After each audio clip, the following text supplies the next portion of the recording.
Hello everyone, welcome back to our another blog. তো কেমন আছো তোমরা সবাই? আশা করছি ভালো আছো, আমিও খুব ভালো আছি। তো এখন বাজে হচ্ছে সকাল 9:30 10টা এরকম হবে।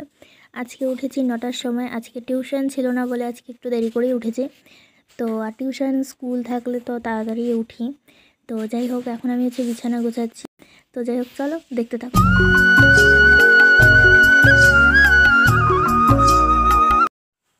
তো এখন আমি খাবো সাদা বিস্কুট। তো চলো খেয়ে নিই, পরে আবার দেখা যাচ্ছে। দুপুর 2:30 আর আমি এক্ষুনি স্নান সেরে আসলাম। তো আমি এখন দেবো পুজো। তো চলো দেখতে থাকছি। বিকেল 4টা আর মায়ের সমস্ত কাজ কমপ্লিট।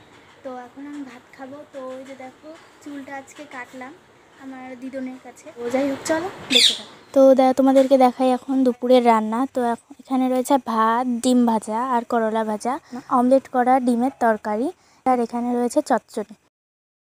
সো ফাইনালি তোমাদেরকে দেখানোর সুযোগটা পেলাম। তো তোমরা তখন ব্লগ দেখছিলে লাস্ট অবধি, যে এটাই অনেক অনেক থ্যাংক ইউ। তো যাই হোক, আমার ভাইনা বুনু হয়েছে সেটা তোমাদেরকে বলে দিই। আমার হয়েছে বুনু। আমার বুনুর নাম শ্রীপর্ণা সূত্রধার, আর আমি বুনুকে ডাকি পাম্পাম বলে। আর আমি তো খুবই খুশি। আর সে এখন বুনুর বয়স 2 মাস।